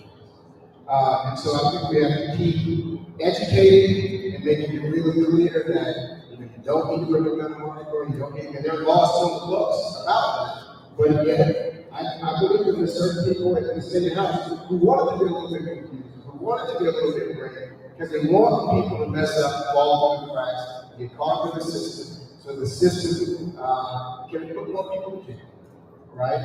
And there's going to be a lot of folks who are going to have a gun, make a bad decision, make a mistake, and it's going to change their lives forever. So I think we have to be hyper diligent about that. Barnes and I have been working with former chief, Sean Woodward, working with the new chief, working with anybody who will listen, trying to set up a school in the prison so that if you can't hear it, we got some pushback from the state. We're still trying to work our way through that to make that happen. And we're looking at other areas of the city where we can encourage and say, I really do believe that fewer guns will benefit public safety dividends that we've already made. I think adding more guns to the mix only is sitting us in the wrong position.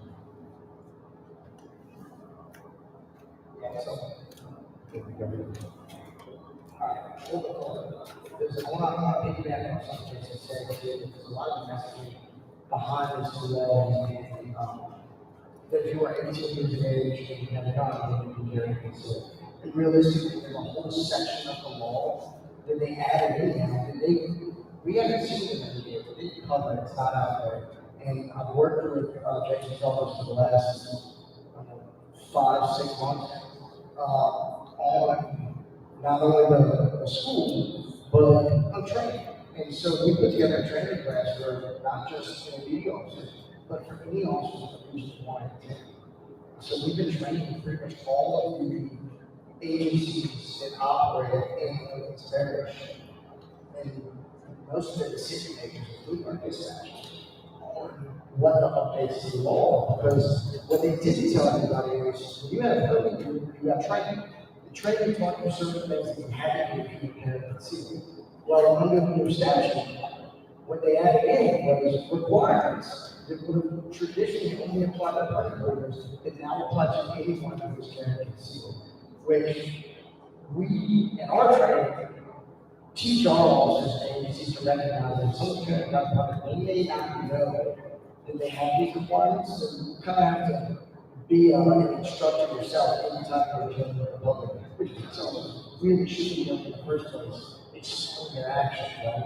And why we do what we do, because a lot of people don't go through the training or have the experience. And it's important for officers to start explaining to the people that they interact with, right? I'm sorry, so you have that training going on? I do. We have that training going on every Monday, Thursday, right before the law goes into effect. We go out every day for 2 classes a day for 2 weeks straight, basically. So we're in our entire department training, especially for advanced. And it's just, complete coincidence that July 4th was when the law went into effect on the day before Essence Fest started. Right?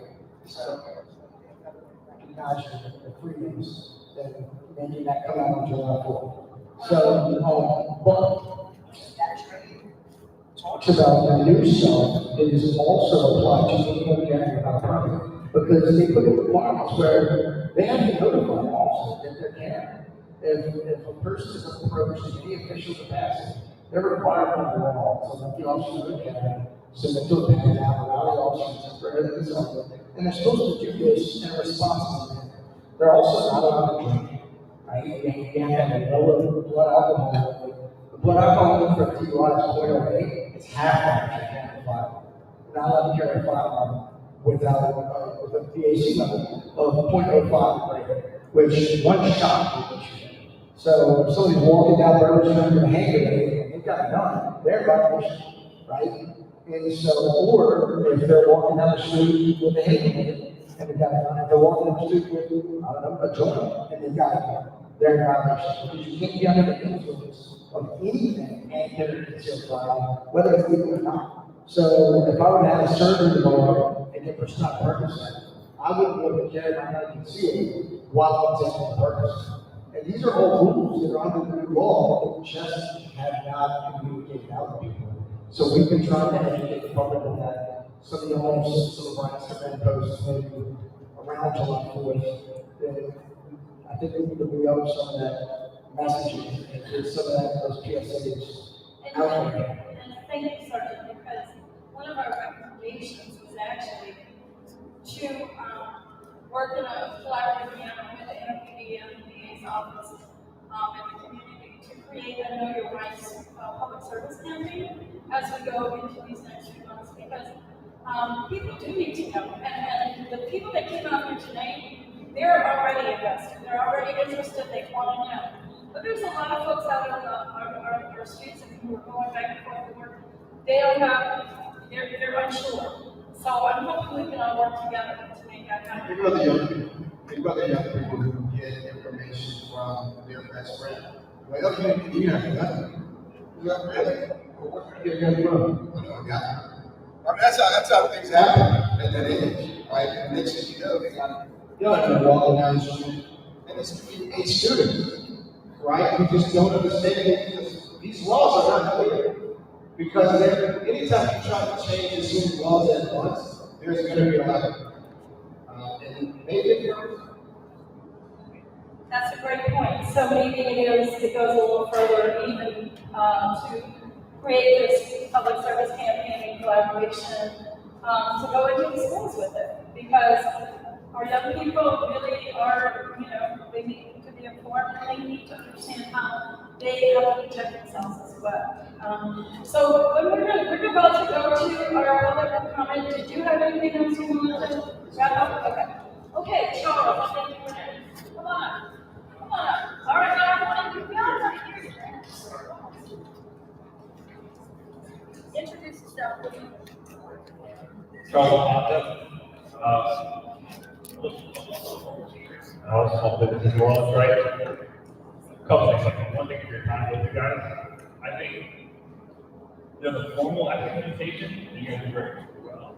But the informal is just important, right? Like I've taught for 7 years, I never took power as a kid to join the force. Military showed up, Army showed up, school showed up, Oklahoma showed up. I don't think you never took one to kids to join. You got to hire a team, kids don't know. Right? But kids know Mario, kids know all the haters, they know all the influences, right? Utilize them. Utilize them, right? The culture here is powerful in a way that most cities are not. Culture, you're probably not. Because no one hears you. You hear sex crime, you hear all that stuff, right? You guys need to tap into culture. That's where the kids hear from. That 16-year-old kid knows an army, he doesn't know the infantry kind of occasion, I get a job, I mean, I'm passing in 3 years, I'm 21. You don't know that. So how do you evolve that right? So like the army saying, how am I creative, right? And getting about it in a creative way. Because the viewership is there, like the one that comes through, like millions of reform have a million followers. More than obedience. More than the mayor. Like, look at this one. They have followers who listen, who come to content, who out of content. Collaborate. Because that's what this is out. Like, this meeting is great. I'm not a young person here. I'm not a 27. Right? The kids are online. The kids don't know. Right? It's like you mentioned creative fear. Right? Oh my God, like, if we're in, you can't have guns. You don't have books. You can't carry guns when you're down to people gathering, or you can just stay lost, have to change. But the ignorance can create frustration, can create a lot of distrust, right? And I think part of your mission is to say, how do I get to the community eventually and reach out to the community is, right? And second of all, I think as we move into new phase of post-secondary, also explain the benefits and why that conversation, right? Like, what are the benefits? How does that help around? How does it help bring in officers, right? I think those pieces are important because otherwise, people are going to talk for you, right? You got to get out from the board and use the cultivator. But there's there. And there, people like, as a teacher, I took art for 7 years. It was hard. Once the art coach like me, the art coach was out for me, class was chill, right? You have to use the culture because otherwise, I don't know. Thank you, Charles. Did y'all have a response to that? I completely agree. I completely agree. Okay. 1 second. Okay, Ms. Woodford, Chief Woodford. Good evening, everybody.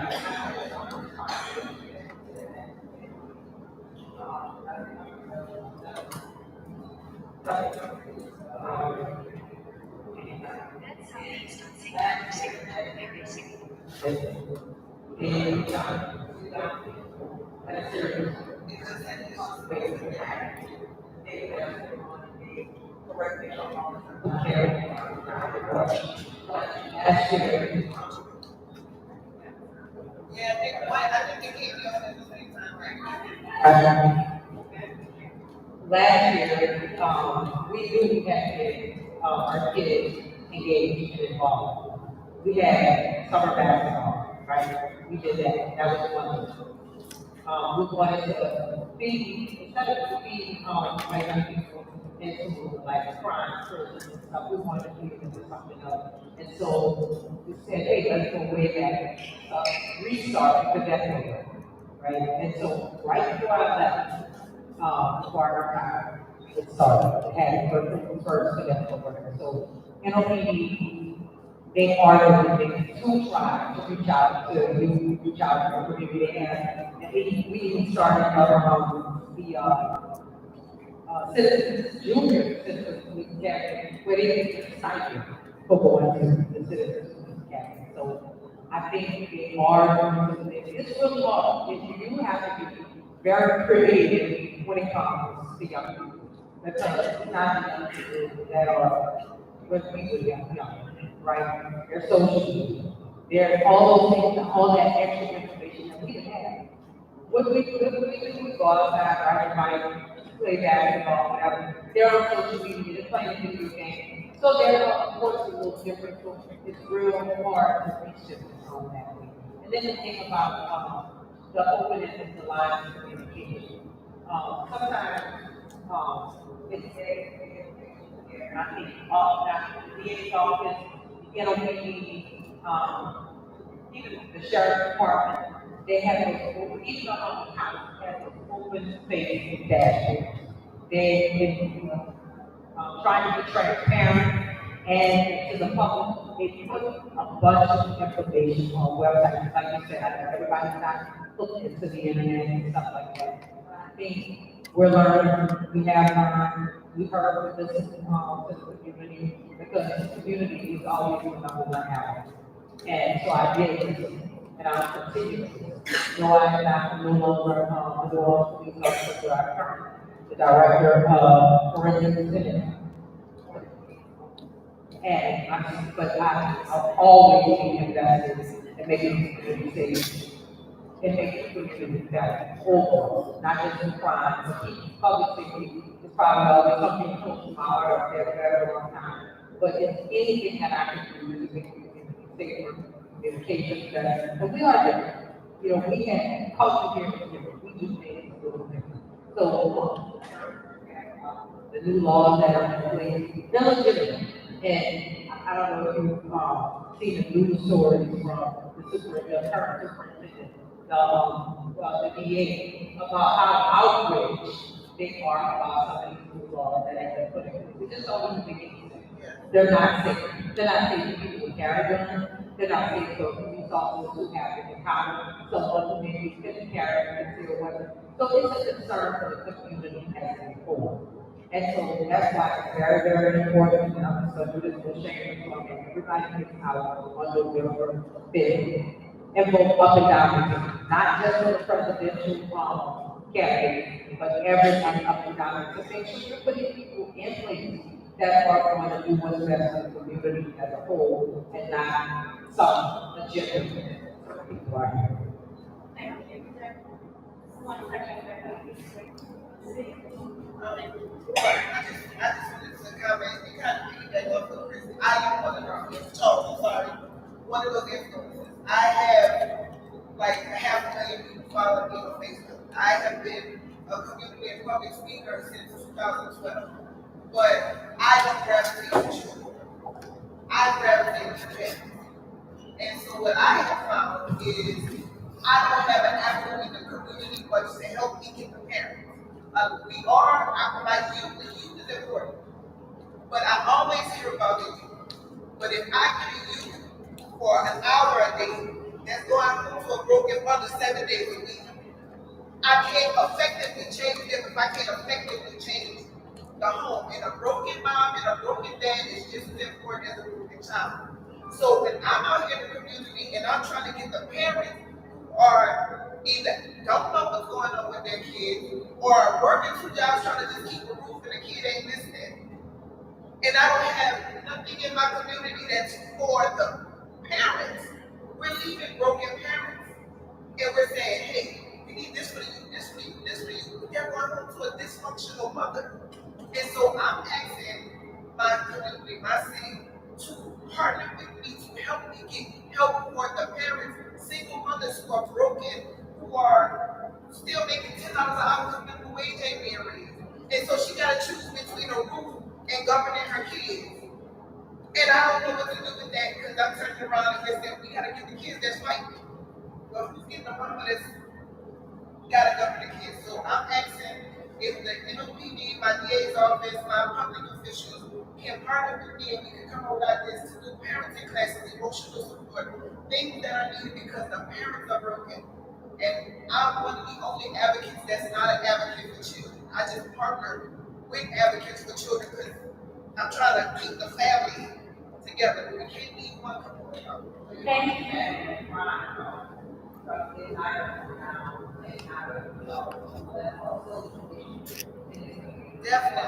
Definitely. We can't. The police is so much with that. And that's my vote either for the yes ma'am. You're asking about over here. There's a problem. Okay.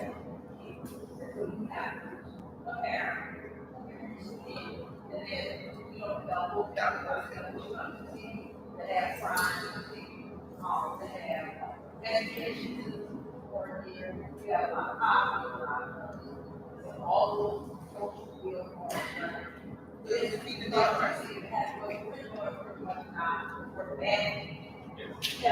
Yes, and so that's right, and we are. We're trying to just keep our head above water to survive, but we need a city that thrives. And before you're next, Pastor, before I move on, oh wait, I'm sorry. I just have to say something. Okay, Pamela, step up to Louisiana. Here, come on. This is your turn. Miss Pamela was supposed to speak at the beginning. Yeah, but I think you all need to hear from these folks first. Step Up Louisiana is an organization, it's a membership organization. There are over 500 members in the state, and we can work on many different issues. Fair housing, the workers' bill of rights, which is on your ballot on November 5th. Vote that #1. It's a yes. The workers' bill of rights means, fair hire, $15 an hour minimum wage, which is an atrocity that we're just getting $15. I think you all need to really think about, when you talk about what's happening with you, it really is about parents. You have parents who want to talk to you about it. So please talk to me about it. We are interested in bringing back community schools, not what happened. Unfortunately, we lost 2 generations of children through that type of schooling. So I just want you to make aware that I see plenty of stuff on that table about what Southern Louisiana is all about. We have our fingers just about everything. You will see us more and more. Probably have to use orange shirt. That's not an orange shirt, so that you can see me more. But understand that Louisiana wants to help in all ways because it's about being holistic, it's about the type of fight that we have to put up. So I just want to make you aware of that. Thank you, Pamela. Pamela, that was really on time. And maybe that was going to happen like that. Because that was really on time. So let's go to Pastor. You have a question, and then we're going to go to, I believe, Toby and Pastor. You ready? Okay. Good evening. My name is Dr. Shaq Williams, and I am with the Georgia Police Department. I go directly at every team. I was in the privilege with the opportunity to go and sit into what's called the Red Meeting, where they discuss the violent crime, everything that occurred while I was sitting. I think we see with the clusters of crime and so on and so forth. But the one thing that I want to make that was happening here. And the reason why I want to make that was happening here is because this is a community thing, right? Why is it that the community is an advocacy? And the one thing I need was trying out elected officials and how they would be for having a responsibility to get the community to be. The community has a responsibility to. But the young lady who just, I don't know where she's been, she's an influence. Why are we actually talking to the influencers about the events that's coming up so that they can flood this thing out? The resources that our elected officials, our lawyers, community department, our VA's office, and all the extra efforts that they're putting in to help our streets become some of the best streets in the South. I don't think that you all are fully aware of the effectiveness that has taken place that started on the chief reform in this city, continuing on. But the one thing that I hate, and I'm going to say this, let me start off from a pastor's perspective first. I've had town halls just for pastors to come and sit and meet with the DA, you give a testimony, the police chief, the mayor, the governor, the lieutenant governor, all those people, and pastors come to you. Where are the pastors from this community today? You understand? So let's start off by saying, pastors, we got to get our stuff together first, right? But as pastors, I don't think that it is, and all the local officials with the pastors don't show up. I think that's it. So the pastors tell them what they're happening. And I think that we as community people, and this is by the way, I don't live in a community, I live in one city. But I have a responsibility to the city of New Orleans. From the capacity that I serve, and I have a committed in bad shape, and New Orleans East is good, and that's what's going to happen. That bad apple is going to be continued to affect and erode other apples in the back into New Orleans East of the impact as well, right? So it's good that you all who are here are as passionate about your community. But what we need to do is stop trying to take our issue on the people who are trying, right? And take out the people who sit at home and wait to watch Bob Cole's Facebook post as he asked at a place where he should have really just been understood protocol and followed it. And then everybody else has the same access to the heard. So I want to applaud you because I met you at the coffee shop. And she told me what she was doing. I said, well, whatever you're doing, I'm with it, especially if you want to better the city of New Orleans. I want to commend you, brother, because from day one that I remember this man, I can tell you all something personal.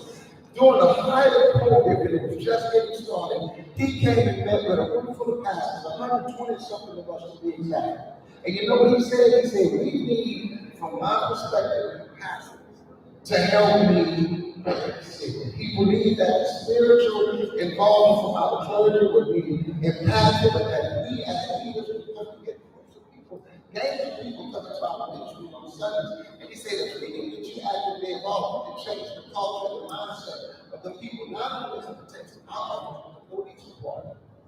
Guess what happened? But I want you all to know this. Community. Go among you. Talk to the people in the community who will talk to you about everything that they don't like. And they make sure, young man, I love your passion. Continue to remain that way. Continue to be. But understand this. There's two sides to every story. Always there's going to be two sides. I'm not telling you down. I'm not telling you down. I'm not telling you down. I'm not telling you. Thank you, Councilor. Did you have anything specific you wanted to ask either Sergeant or? No, I just want to say thank you. Yeah, thank you, and thank you. And thank you to all the work that you do in the community. Because we know there's a lot of grassroots people out there doing this work. And it's hard work. It's not easy. Okay. Y'all are going to be the last, and then we're going to wrap it up with Sergeant Barnes and Mr. Attorney Williams. And before we do that, I really want to thank y'all so much for coming out and sticking and staying and really hearing this, because I know this is kind of a long meeting, but we covered a lot. We really did.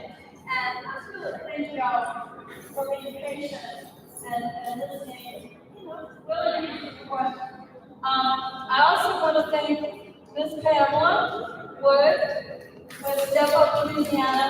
They're our community resource partner tonight. And again, PCABs are not funded. Everything y'all get tracked up there, well, not everything, most of it. It's not like that's right. Entity gonna cut me off, but y'all have something. But I want to thank Michelle McGowan and Stella of the Office of Independent Police Monitor. I want to thank Chief Woodford. Thank you, Chief. And I want to thank the First District. We had a few of our guys here tonight, but Chief Allen wasn't able to make it. He knew also we were going to be kind of dense on this topic. And we want to thank Executive Chief Government and the Mayor's Office on Neighborhood Engagement. But I really want to thank our volunteers who stepped up, and I thank y'all. Lamont Wilson, hey, let's give a round of applause. Please give the recording and all this. So we have a record of it. Rosalind, Rara, Theodore, and thank you for the beautiful prayers. Thank you for coming. And Tasha, thank you for welcoming, and thank you for keeping our agenda straight and signing everybody in. Nudity, thank you for carrying that ice and Tommy, the Lord Center, Jamaica Center of the Lord, and you and your staff, fantastic. Okay, so I have what's there?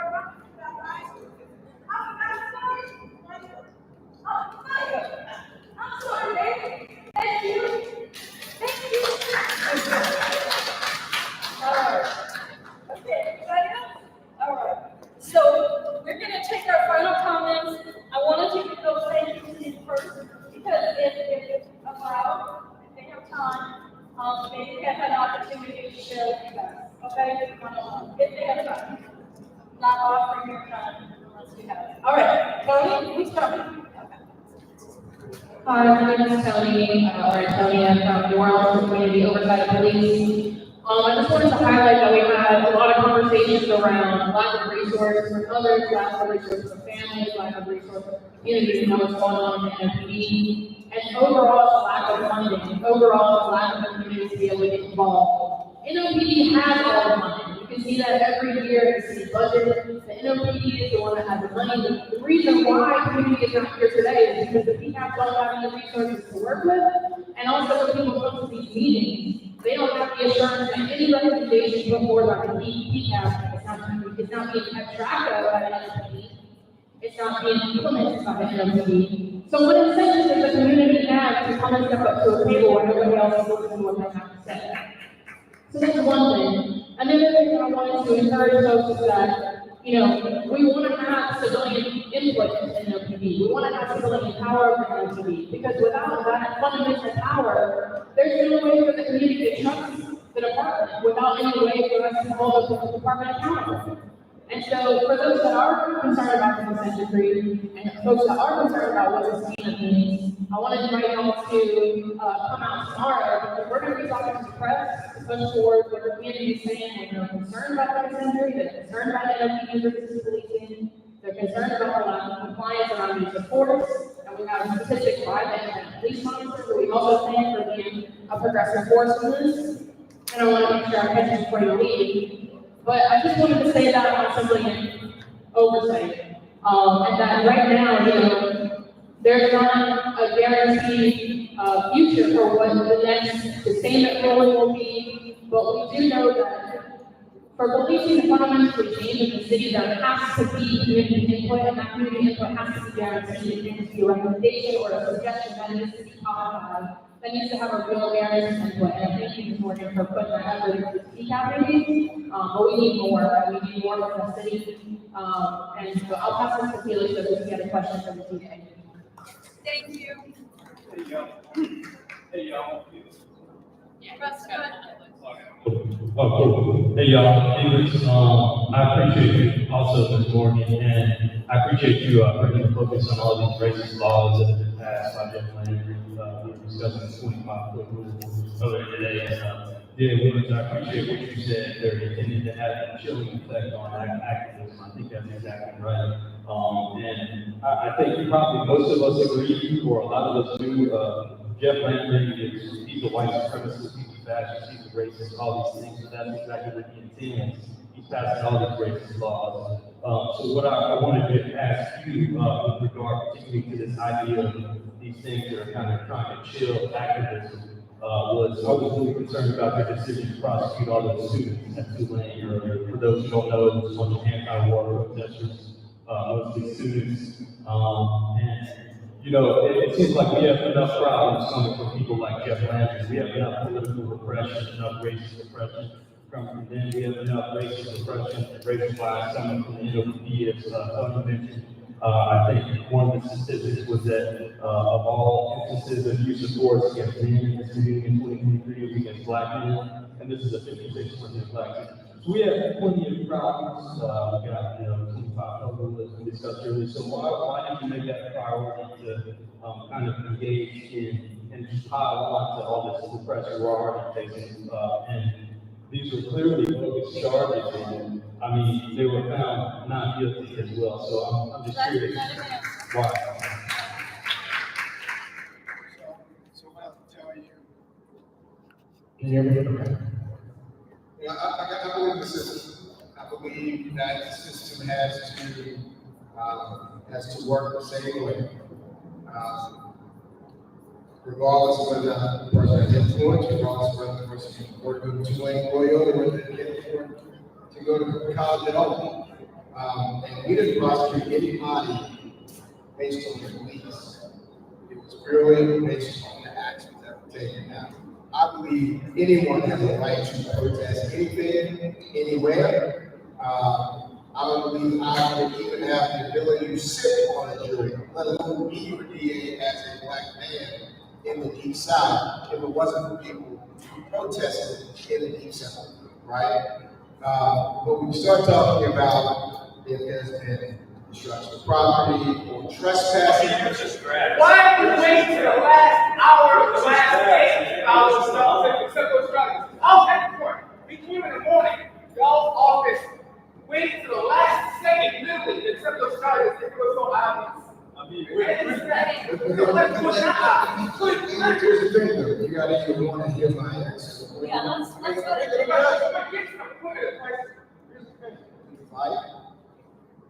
You're talking there's still federal charges, felony charges in students at this moment. Why? If anyone is charged with a crime, So we had the panel president, Mike Tyson, hit one of our folks in his car. He filed a report with the IFM. We talked to the federal monitors. No one's told us about anything happening in my classroom, for political reasons. But when these students, I've gotten a first claim, standing on public property, just speaking, not at their camp, but before their camp. So why people like us, and prosecutors like you, when people who clearly have influence do not get prosecuted, and don't play games with we do this every day. So actually address. I do it every day. Okay? I do it every day too. And I've been in your age, and I've been this hot, you're hot, and things that I think are unfair. But I've got a job to do, and that job allows me to do it. Okay? And whether, and there are often times, first of all, with regard to Michael asking anyone, if someone in uniform is broken the law, then we're going to investigate that as well, right? But you and I don't always have to agree. I'm going to make sure you're righteous for taking this. I'm going to make sure everyone else is righteous. And you say, why are the laws way too less? Because we probably treat the case. Because just like every time I get something from Barnes, just because I like Barnes doesn't mean everything you put in the police report was accurate and correct. I got to double check. And it takes time to check it. And consistent answers. But you're still prosecuting. That's my job, as a prosecutor. Yes, but prosecution on the aggressive DA. Why are you engaging in political repression? It's useless. Let me tell you. I was under the impression that you had one in, what's that Zionist name? The Morris White, to help your office go through prosecuting cases because y'all have like resources. But when it comes to Tulane University, you have all the resources to prosecute this false arrests.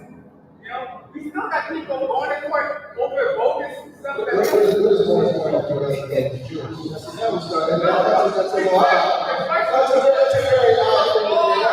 Sister, on that day that people got arrested, tried to run her car through the protesters. You could ask anybody else who were on the scene. So why are you talking about this man's stuff? He works in your office. What were you suggesting that he played some role in this case? I'm suggesting why you graduated resources to your alma mater and not to our community. You brought people in to help provide resources to the community, but the community didn't give these resources. You don't have to pay the community when you try to pay this for Tulane University. Why would you say that I don't prosecute cases? I'm the only You signed it. I'm going to talk. I respect you and you respect me. Yeah, please. Okay?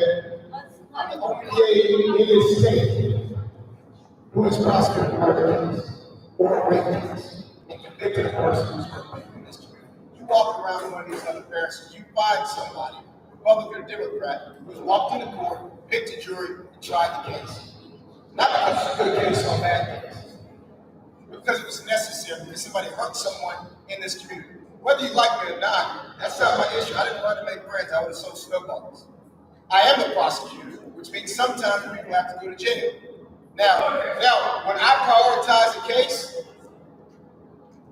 you'll know it. And there's no reason to prioritize trespassing when people getting murdered, raped, and armed robbed in the city of New Orleans. So don't say that this office prioritized something when there was one officer. You're not going to tell me how to do my job. But I will accept the criticism readily, and I will invite you to my office to take more of it. What I'm not going to let you do is cherry pick facts and bring up someone who played no role in the case. And the only thing you brought up about this man is that he is Jewish. That's the time you have to learn to listen. You'll never be effective in what you do because you don't listen. You ask a question, he supplies the answer. He supplies the answer. Okay, guys, we've had a great meeting so far. You'll never be effective. Nord has got to put us out because we're going over on time. Tony, Felix, Tony, is there a possibility that you guys can have a meeting? Because we're not going to work it out here tonight. Can you guys get together? Or how do you want to We do can it? absolutely get together. I just invited them to my office. But what I cannot do is, I can only speak to a represented person. I can only speak to their lawyer. The law does not allow me to talk about a case with someone who is not a party to the case. There's certain laws that I have to follow. I will absolutely speak with you about anything you want to discuss. in my office, in community, what have you. And we don't have to walk away from it, but you agree with me. But what I'm not going to do is I'm not going to fight with you when I'm interested in what you have to say. Okay? So look, let's agree to disagree for right now because I think we've had a great meeting. We've had a great meeting. Would y'all agree? We've had a great meeting. We've had a great meeting. We got informed. We got questions asked. We got people who are passing their fields, coming into our community and helping us get informed. What do we want to walk away with tonight? The fact that the consent decree, we need the community to get engaged.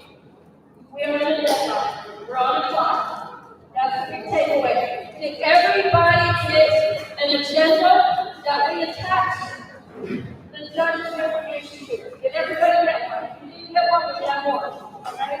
I think you just have to say very important. What is that? Oh, we gotta go. He said that people need to look at the other side of the Yes. whether or not it's a league, if it's wrong, would it be something else? Okay. Thank y'all, everybody. I want to thank Sergeant Dave Bowman. I want to thank Mr. Attorney Baker. And thank everybody.